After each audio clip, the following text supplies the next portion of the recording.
ఇలా ఇండస్ట్రీలో తెస్టేసుకొని కూర్చోవాలని చాలా కలగన్నది నా అమ్మ.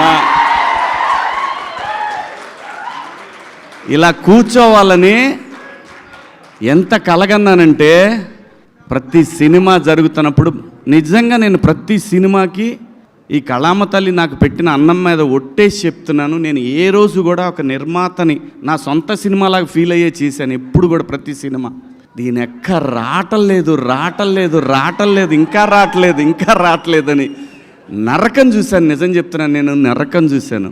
నాకు ఈ సినిమా వచ్చినప్పుడు, ఈ సినిమా కాదు, బిగ్ బాస్ హౌస్ నుంచి వచ్చిన తర్వాత చాలా స్క్రిప్ట్లు విన్నాను, చాలా వచ్చినాయి, చాలా స్క్రిప్ట్లు. నిజం చెప్పాలంటే ఆగురా బైని నా బాధ చెప్పుకుంటా ఉంటే మీరు చాలా స్క్రిప్ట్లు వచ్చినాయండి. చేద్దామంటే చేస్తే బొచ్చేది డబ్బు వచ్చేది. నేను అప్పుడు అనుకున్నా, 13 ఏళ్ళు ఇండస్ట్రీకి దూరంగా ఉండి కూడా బతకగలిగిన నా కొడుకుని ఇంక ఈ డబ్బుల కోసం మనం పనిచేస్తే విలువే ఉంటుంది నాకు అనిపించింది. దానికోసం నేను అట్లా ఏ సినిమా పడితే సినిమా చేయదలుచుకోలేదు. ఈ సినిమా చెప్పడానికి వెంకట గారు ఫోన్ చేశారు, నానిగారు వెంకట గారు. ఆయన నానిగారు వెంకటే అంటారు, వెంకటరత్నం గారు. ఫోన్ చేస్తే సరే కథ వినమని గోపిని అడిగారు. అంటే నానిగారి నేను local producer one of the. తనకు చేసి అడిగితే సరే వింటాను అని చెప్పాను. ఎందుకంటే వాల్పోస్టర్ నుంచి వస్తుందని. అంటే నానిగారికి సింపుల్గా నేను ఒక మాట చెప్తాను, నేను ఏదైనా మాట్లాడానంటే ఇంకా మాటకి తిరుగు ఉండదు. నానిగారు మరో సూపర్ స్టార్ కృష్ణ తెలుగు ఇండస్ట్రీకి. అంటే పొగడితే మనకు రాదు, అది పొగడటం రాదు, ఇన్బిల్ట్లో లేదు. నిజం చెప్పడమే నాకు ఇష్టం. ఎందుకంటే సూపర్ స్టార్ కృష్ణ గారు ఏది ఉన్నా కానీ, నేను చదువుకునే రోజుల్లో ఏదున్నా కానీ ఆయన డేరింగ్ డాషింగ్ హీరో అనేవాళ్ళు ఆయన్ని. అలా ఏం సినిమా చేయాలన్నా సరే దమ్ముగా ఇండస్ట్రీకి కొత్త టెక్నాలజీ తెచ్చాడు, కొత్త లెన్సులు తెచ్చాడు, కొత్త కెమెరాలు తెచ్చాడు. తన కోసం వాయిస్లు ఒకసారి తేడా కొడితే కొత్త వాయిస్ కూడా తెచ్చేసాడు. అది దమ్ము. ఆ దమ్ము నేను నిజంగా చూస్తున్నా. అందుకే నాని గారిని, నాకన్నా చిన్నోడు, నేను నాని అని పిలవటానికి రావట్లేదు లోపల నుంచి. ఆ రెస్పెక్ట్ టువర్డ్స్ సినిమా పట్ల తనకున్న అంకిత భావం, ఆ మర్యాదను ఇవ్వాలనిపిస్తుంది, రావట్లేదు. అట్లా నాని అని అనిపించట్లేదు. అంటే తను సక్సెస్ఫుల్ హీరో, తను నాకు డబ్బులు ఇచ్చాడు ఈ సినిమాకి, అలాగని చెప్పట్లేదు. ఆ మెంటాలిటీ కాదు మందే. ఏంటండి అని అంటాం అంతవరకే. నాని గారు అనేది ఎందుకంటున్నానంటే, టువర్డ్స్ సినిమా తను హీరోగా ఉండి ఇలాంటి సినిమాలు చేయాల్సిన అవసరం లేదు. 100 కోట్ల హీరో కొడితే 2-3 సినిమాలు కొట్టాడంటే 70-80 వెనకేయచ్చు. అలా కాకుండా సినిమాని ఎంకరేజ్ చేసి తను చెయ్యలేని, తన బిగినింగ్ డేస్లో చేయలేని సినిమాలని, అటువంటి కంటెంట్ని ఇండస్ట్రీకి ఇవ్వాలనే ఉద్దేశంతో తను స్టార్ట్ చేసిన వాల్పోస్టర్ నుంచి ఎంతోమంది డైరెక్టర్లు వచ్చారు. అందుకు ఆయన్ని ఆ గౌరవం ఇవ్వాలనిపిస్తుంది నాకు. అలాగే జగదీష్ వచ్చి నాకు కథ చెప్పినప్పుడు లోపల మాత్రం ఉంది, అయిపోయిందిరా దీని ఎక్క ఇక దొరికింది, మనకు దొరికిందని. కానీ బయటపడలేదు. అమ్మ ఇటు బయటపడితే మళ్ళీ వేరే ఎవరికైనా వెళ్తాడో మాట్లాడతాడేమో, ఇవన్నీ ఉన్నాయి లోపల, చాలా ఉన్నాయి. వీళ్ళు టెస్టింగ్కి వచ్చారా లేకపోతే నా మీద నిజంగా నమ్మకానికి వచ్చారా అని. సరే మనకేం భయం లేదు. బాహుబలి సినిమా వచ్చిపోయినా కానీ నేను భయపడేవాడిని కాదు. నేను ఎందుకు వెయిట్ చేస్తున్నానంటే, ఆ ఒక్కరోజు నేను ఫీల్ అవ్వాలి, దీని అమ్మ ఇది నా రోజు అనేది నేను ఫీల్ అవ్వాలి. దానికోసం ఏది పడితే అది చేయకుండా ఈ కథ విన్నప్పుడు నేనేం అడగలేదు. నేను ఒక్క మాట కూడా, నానిగారు ఎందుకు అనుకున్నారు నన్ను ఈ సినిమాకి అని అన్నాను. నేను నానిగారు కదండి మేమే అనుకున్నాము, నానిగారు యాక్సెప్ట్ చేశారు కదా. అవును యాక్సెప్ట్ చేశారండి. ఎందుకంటే మళ్ళీ డౌట్ ఇంకేమన్నా పెడతారేమో సినిమాకని. నన్ను ఈ క్యారెక్టర్లు అసలు మీరెలా అనుకున్నారు, ఎవరు అనుకోరు కదా ఇలాంటి క్యారెక్టర్లు. కానీ నాకు తెలుసు లోపల నర్రూప రాక్షసులు అనే ఆర్టిస్టులు ఉన్నారనే విషయం నాకు మాత్రమే తెలుసు. అది అడిగినప్పుడు నా డైరెక్టర్ శ్రీనివాస్ రెడ్డి అని ఉన్నాడు, ఆయన కొడుకే ఈ కార్తీక్. తను సజెస్ట్ చేశాడంట జగదీష్కి.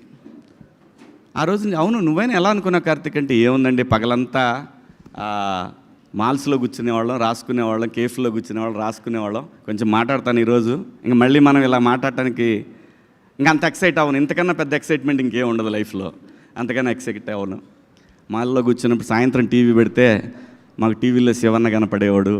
అక్కడెక్కడో తగిలేదు సార్ మీరు మాకు. అమ్మిడే అమ్మ, దేవుడి రైటింగ్ ఎలా ఉంటుందో చూడండి. నేను బిగ్ బాస్ చేస్తానని ఎవడనుకోడు. వీడికేం కర్మ, ఎందుకు చేస్తున్నాడు ఇటు తెలీదు. అదంతే. ఎవడు ఎప్పుడు ఎక్కడ తిరిగా వాడికి రోజు రావాలో అది రాసి పెట్టుంటుంది. అదంతా కూడా నాకు 25 సంవత్సరాలు పట్టిందండి. కానీ నేను ఏ రోజు కూడా నేను భయపడలేదు, వెళ్ళిపోవాలనుకోలేదు, రాదు అనే ఆ టెన్షన్ లేదు. కానీ ఉంది, నేను చెప్పాలి, ఇది నా రోజున రాయ్ నీ అమ్మ. ఇలాంటి ఒక గొప్ప అనుభూతిని పొందాలి. నా స్ట్రగుల్ చూసిన నా వైఫ్ కానీ నా పిల్లలు కానీ వాళ్ళు నాకంటే ఎక్కువ వేదన అనుభవించేవాళ్ళండి. ఇంట్లో ఏం కాదులేబ్బా, ఆడుద్ది, ఈ సినిమా బాగా ఆడుద్దని మా ఆవిడ నాకు ఓదార్పు యాత్రలో. పిల్లలు, నా ఫ్యామిలీస్, అంటే మా అత్తగారి ఫ్యామిలీ కానీ మా ఫ్యామిలీ కానీ నా ఫ్రెండ్స్ కానీ అందరూ ఇలా. నాకు నా బాధ ఏంటంటే నేను ₹1 కూడా మళ్ళీ నేను తీసుకెళ్ళి ఎక్కడ ఈ సినిమా నుంచి వచ్చిన డబ్బుల్ని చిన్న చిన్న ప్రాపర్టీలు కొన్నాను, కానీ మేజర్ డబ్బు మళ్ళీ సినిమాకే పెట్టాను. నేను నా ఫ్రెండ్స్ సినిమాలు తీసినా, నేను సినిమా తీసిన సినిమాకే పెట్టాను. ఎందుకంటే సినిమా పట్ల నాన్నగారికి ఎంతైతే ఒక ప్యాషన్ ఉందో ఆ కసి నాకు. నేను సినిమాలు తీస్తా, నేను ఖచ్చితంగా తీస్తా. ఇలాంటి ఇది నేను లవ్ స్టోరీలు తీస్తాను. నాకు లవ్ స్టోరీలు అంటే ఇష్టం. నా ఫస్ట్ నుంచి లవ్ స్టోరీలు అంటే ఇష్టం. ఆ కసి ఉంది. ఆ కసికి రోజు రాట్లా. వచ్చింది నా అమ్మ, వచ్చింది దీని ఎక్క తీస్తా, మంచి మంచి సినిమాలు తీస్తారు. నాకు ఆ బలం జగదీష్ ఇచ్చాడు. ఆ బలానికి సహకారం నానిబాయి ఇచ్చాడు. ఎటే రా అన్నంత ఆ క్యారెక్టర్ల పవర్ని ఆడియన్స్ ఎంజాయ్ చేస్తున్నారు. చూసావా, దీని అమ్మ అది నాకు తెలుసు చేస్తారని. అది ఎలా తెలుసండి, ఇన్నాళ్ళ అనుభవంలో ఆ క్యారెక్టర్ అతను చెప్పినప్పుడు జారిపోద్దనే టెన్షన్ ఉందే కానీ మనకి ఇది చెయ్యలేము, దీంతో మనం ఆట ఆడిస్తామనే విషయం నాకు బలంగా తెలుసు. నాకు తోడు దాము ఎంత మంచి ఆర్టిస్టో, అంత మంచి. మేమిద్దరం చాలా డిస్కస్ చేసుకునేవాళ్ళం షార్ట్స్ జరుగుతున్నప్పుడు. ఏంటబ్బాయ్ ఏంటి మనోడు 360 డిగ్రీల్లో తీసేవాడు సినిమా చేసిన షాటు. చాలా గొప్ప ఎక్స్పీరియన్స్ ఈ సినిమా. ఇంత గొప్ప ఎక్స్పీరియన్స్ ప్రతి ఆర్టిస్ట్కి ఎప్పుడో ఒకసారే వస్తుంది. తర్వాత అలవాటైతే అది వేరే విషయం. ఆ ఒక్క దానికోసం ఎంత తపన పడతాడంటే ఆర్టిస్టు. ఎక్కడన్నా ఎడారిలో ఎక్కడన్నా మంచినీళ్ళు 24 అవర్స్ దొరకకపోతే ఎంత అప్సెట్ అవుతాడో, ఎంత తాహతహలాడుతూ ఉంటాడో. మంచినీళ్ళు అల్లాడిపోతాడో. అలా దీని అమ్మ ఒక్క క్యారెక్టర్. అలాగే నేను సినిమా పేరు చెప్పను, కానీ నేను బిగ్ బాస్ హౌస్ నుంచి వచ్చిన తర్వాత వెళ్ళలేదు. అప్పటికి వెళ్ళకముందు ఓ పెద్ద పాన్ ఇండియా సినిమా, ఓ పెద్ద క్యారెక్టరు. అంటే ఈరోజు వచ్చిన ఈ ఇమేజ్కి ఇంకో 4 గంటలు ఉండేదేమో. అలాంటి ఒక క్యారెక్టర్ వచ్చింది. పళ్ళెం దాకా వచ్చింది, కానీ అది పళ్ళెం నుంచి నా నోట్లో పోలేదు. చాలా బాధపడ్డాను. ఏంటి ఇంకా ఎన్నాళ్ళ పరీక్ష ఇదని చాలా అప్సెట్ అయ్యాను. కానీ బిగ్ బాస్ హౌస్ నాకు ఏం నేర్పిందంటే లైఫ్లో పేషెన్సీ, ఇంకా పేషెన్సీ. ఇది ప్రతివాడి లైఫ్కి అవసరం. మరీ ముఖ్యంగా కష్టాల్లో ఉన్న వాళ్ళకి, బిలో మిడిల్ క్లాస్ వాళ్ళకి కూడా, ప్రతి ఒక్కడికి కూడా పేషెన్సీ అనేది చాలా ఇంపార్టెంట్. అలాంటి పేషెన్సీ మనకు జీవితాన్ని ఇస్తుంది. అలా పేషెన్సీ లేకపోతే జీవితాన్ని లాగేసుకుంటుంది కూడా.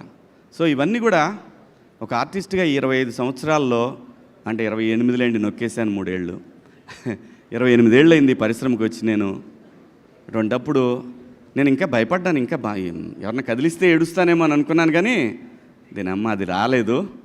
ఎందుకంటే తెలుగు సినిమా ఇండస్ట్రీలో ఒక ఆర్టిస్ట్గా ఒక అవకాశం దొరకటం అనేది అది ఎన్నో జన్మల్లో పుణ్యం చేసుకుంటే ఈ పరిశ్రమలో మనకు అవకాశాలు దొరుకుతాయండి. చాలా కోట్ల మంది, లక్షల మంది కృష్ణానగర్లో చాలామంది వెయిట్ చేస్తూ ఉంటారు. వేల మంది పిల్లలు షార్ట్ ఫిల్మ్స్ ప్రయత్నాలు చేస్తూ ఉంటారు. అలాంటి మనకు వచ్చిన ఈ అవకాశం, ఒక స్టార్డమ్ రావాలి. దీని అమ్మ ఒక మాట్లాడుకోవాలి, పెద్ద సినిమాలు చేయాలి. పెద్ద సినిమాలు చేయాలంటే డబ్బుల కోసం అయితే ఈ పాటికి డబ్బులు చాలా సంపాదించవచ్చు. అలా కాదు. ఇన్నాళ్ళు నేను నా జీవితం అంతా ఒక హాఫ్ ఆఫ్ ద లైఫ్ నేను ఇక్కడే స్పెండ్ చేసినప్పుడు నాకు ఆ గుర్తింపు రాకపోతే చచ్చిపోయేటప్పుడు కూడా అదే బాధ ఉంటుంది. ఆ బాధతోనే, ఆ వేదంతోనే చచ్చిపోతానేమని భయం కూడా ఉండేది నాకు. ఒక్క రోజు కావాలి. Thank you Nani boy, thank you so much, love you. ఇంకా ఆర్టిస్టుల విషయానికి వస్తే దాము మా రైట్ హ్యాండ్ అయితే మా మాయ ముత్యాలయ్య గారు అండే ఆయన, అలాగే మేడం రోహిణి గారు, అలాగే పిల్లలిద్దరు వెళ్తే అసలు మాట్లాడేవాడిని కాదు, ఆ భయం ఉండాలి మనం అంటే అని, అసలు వచ్చినా మాట్లాడేవాడిని కాదు. అలాగే మరీ ముఖ్యంగా ఈ సినిమాలో ఒక బరువును మోస్తూ ఉండే ఒక రఘు ఫ్రెండ్ క్యారెక్టర్, అది చాలా బరువు మోస్తూ ఉంటుంది. ఆ పాత్ర తాలూకు బరువు అంతా కూడా, ఈ చందుగాడి బరువు అంతా కూడా ఆ పాత్ర మోస్తూ ఉంటుంది. అద్భుతం, అది ఎంత గొప్పగా రాశాడో ఆ పాత్రని. అలాగే మా జడ్జి గారు కానివ్వండి, అందులో ప్రతి చిన్న పాత్ర కూడా, కమలు, సుబ్బారావు, ప్రతి ఒక్కళ్ళు అద్భుతంగా చేశారు. అలాగే మ్యూజిక్ డైరెక్టర్ వెళ్ళిపోయాడేంటి ఏడి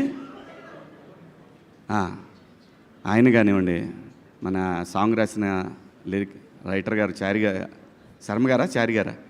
చారి గారు కానివ్వండి, ప్రతి ఒక్కళ్ళు, అయ్యో మన ప్రియదర్శి ఫ్రెండ్ కానివ్వండి, ఆ తర్వాత ఇంకా ఎవరున్నారు, ప్రభావతి గారు, వాట్ అన్ యాక్ట్రెస్. నాకు అద్భుతంగా నచ్చింది ఆ షర్ట్ ఐరన్ చేస్తూ. నేను యాడ్లో నాకు చాలా బాగా టచ్ అయింది. అది అమ్మ మాట్లాడుతూ ఉన్నట్టు, అమ్మ జోల పాడుతున్నట్టు అనిపిస్తుంది. ఆ షాట్ అద్భుతమైన షాట్, అది చాలా బాగా అనిపిస్తుంది. ఆవిడ బాగా అందరికీ బాగా ప్రూవ్డ్ ఆర్టిస్ట్. ఆవిడ అంతా భలే సెలెక్ట్ చేసుకున్నాడు అందరినీ కూడా. ఈ సినిమాలో నాకు చాలా ఇష్టమైన ఏడి నాగార్జున, టోపీ వాళ్ళ. Where is he? నాగార్జున నా పాలిటి యముడు అండే, తాళం లేదండి, కంటిన్యూటీ సార్ ప్లీజ్. నాకు మొగుడు అంటే ఆడక్కడే ఈ సినిమాలో. నేను అందరికి మొగుడు అయితే ఆడు నాకు మొగుడు. డబ్బింగ్ అయిపోయినాక మళ్ళీ వచ్చి జగదీష్ చెప్పి, రే ఏంట్రా అరక నుంచి ఉరికిచ్చారు, ఒక డైలాగ్ కోసం రా నన్ను, అరక నుంచి పరిగెత్తుకొచ్చాను నేను, ఎందుకంటే అతని ప్యాషన్ కోసం నేను వచ్చాను. సో అలా అందరూ బ్యూటిఫుల్గా ఉంది. టీం అంతా కూడా యంగ్ టీం, అందరూ అద్భుతంగా ఈ సినిమాకి పనిచేశారు. ఎక్కడెక్కడి నుంచి ఫోన్లు అంటే అసలు ఆ ట్వీట్లు ఫస్ట్ నాకు నానిగారు షో జరుగుతున్నప్పుడు చూపించాడు. హీఈస్ కిల్లింగ్ మ్యాన్, వార్నియా వా, ఇది కదా మనకు కావాలి, హీఈస్ కిల్లింగ్. ఇలాంటి ఒక మంగపతి పాత్ర లైఫ్లో ఎప్పుడో ఒకసారి వస్తుందండి, ప్రతిసారి రాదు. ప్రకాష్ రాజ్ గారిని అంతపురం సినిమాలో చూస్తున్నప్పుడు, అలాగే నేను మొనార్క్ని అంటాడు ఆ సినిమా అదొకటి. అలాంటి ఒక పాత్రలు రేర్గా వస్తుంటాయి.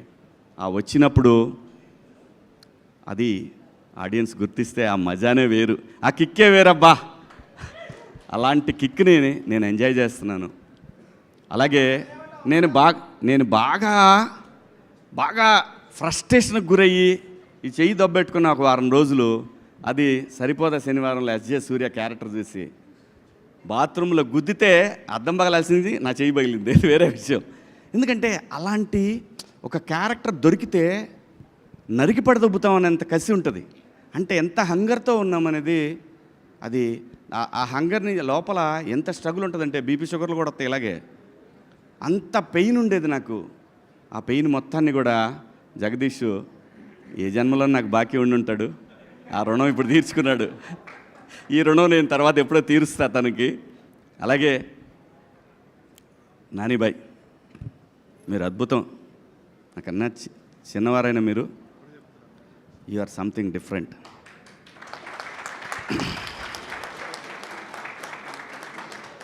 నాకు రియల్గా మీ బ్యానర్ సూపర్ గుడ్ లాగా అనిపిస్తుంది.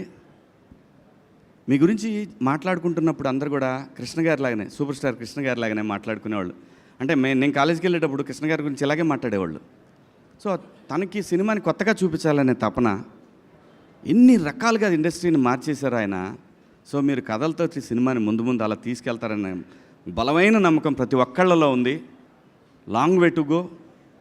నిజంగా మనస్ఫూర్తిగా ఒక బ్లడ్ రిలేషన్ కన్నా ఎక్కువ సంతోషపడుతూ నేను మీకు చెప్తున్నాను. ఇది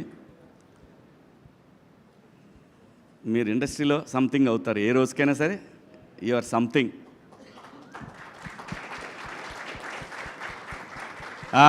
అబ్బాయ్ హీరో దర్శి అన్నవటే దర్శి అలా నవ్వుతూ చంపేస్తుంటాడు. నేను జెన్యూన్గా చూసినప్పుడు ఏంటి చిన్నగా కొడుతున్నాడు, ఇలా కొడితే సుత్తి తీసుకుని ఎంతసేపు కొట్టాలా అనే ఫీలింగ్ కలిగేది. బట్ డబ్బింగ్ చెప్పేటప్పుడు చూసినప్పుడు నాకు అనిపించింది, యా డైరెక్టర్ ఎంత దొబ్బి ఉంటే ఇంత అండర్ ప్లే చేస్తూ ఉన్నాడు, డైరెక్టరు అంత అండర్ ప్లే కావాలని కోరుకుని ఉంటే మనోడు అందుకే అంత స్లోగా అనిపించింది. స్క్రీన్ మీద చూస్తున్నప్పుడు పర్ఫెక్ట్ ఆ క్యారెక్టర్కి ఓన్లీ దర్శియే బాగుంటాడు.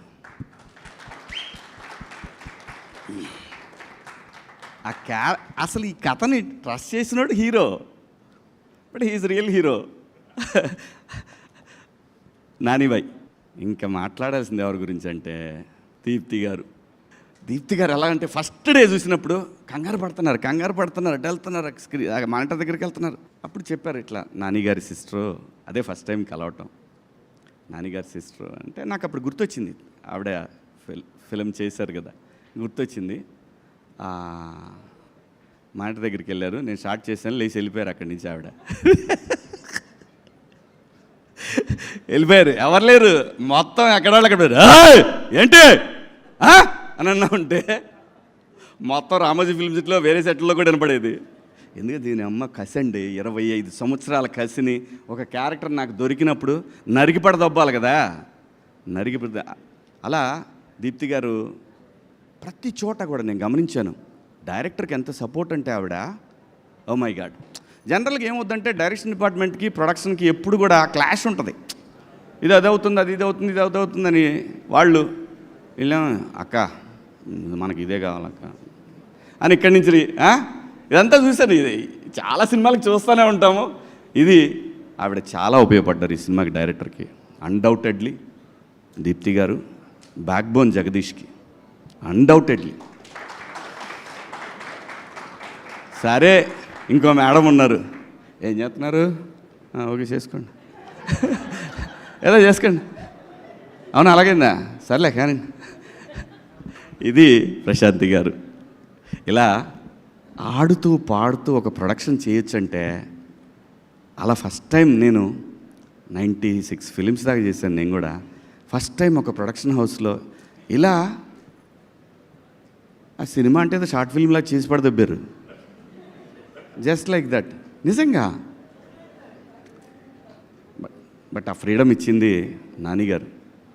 ఎండ్ ఆఫ్ ది డే ప్రతి ఒక్కటి కూడా అన్నిటి leads to all roads leads to నానిగారు. So thank you so much. ముఖ్యంగా ప్రింట్ మీడియా, ఎలక్ట్రానిక్ మీడియా, ఎక్కడో 7 సముద్రాల అవతల ఉన్నటువంటి అమెరికాలో, ఆస్ట్రేలియాలో ఉన్న ప్రేక్షక దేవుళ్ళు ఒక్కొక్కళ్ళు ఫోన్లు చేసి చూపిస్తుంటే, నీ దెబ్బకి మేము కింద రోల్లో కూడా చూడాల్సి వస్తుందా చెప్తుంటే అని ఇలా వాళ్ళు వీడియో కాల్స్ చేసి. అలాగే ఇక్కడ నాకు తెలుసు ఇంకొక విషయం చెప్పాలి మీ అందరికీ, మంగపతి విలనని మీరందరూ మనకు ఆ సిచ్యువేషన్ బట్టి అనిపిస్తుంది, కానీ ప్రతి మనిషిలో, even Mahatma Gandhi, even Gautama Buddha, even anybody name it, ప్రతి వాళ్ళు కూడా ఏదో సందర్భంలో మంగపతి రావాలని ట్రై చేస్తాడు, ఖచ్చితంగా మంగపతి రావాలని ట్రై చేస్తాడు. అదేంటంటే అదంతే, మనిషి మైండ్ డిజైన్ అలా జరిగిపోయింది. ఏదైనా సరే ఎవరినైనా టచ్ చేయండి, ఎక్కడో సందర్భంలో వాడికి నచ్చని విషయంలో ఒక చిన్న ఆ మంగపతి ఖచ్చితంగా వస్తాడు, ఖచ్చితంగా మహానుభావుల్లో కూడా వస్తాడు, అది నిజం. అందుకే ఈ మంగపతి క్యారెక్టర్ కనెక్ట్ అయింది. ప్రతి వాళ్ళు కూడా ఎందుకు ఈ క్యారెక్టర్ని హేట్ లవ్ చేస్తున్నారంటే కారణం, that is the beauty of mind. ఆ మైండ్ని క్యాప్చర్ చేసి దానికి ఒక మంగపతి అనే పేరు పెట్టేసి సావదొప్పాడు మా director. Thank you so much. చాలాసేపు మాట్లాడి, మీరు ఆగండి, ఇంకా ఉంది.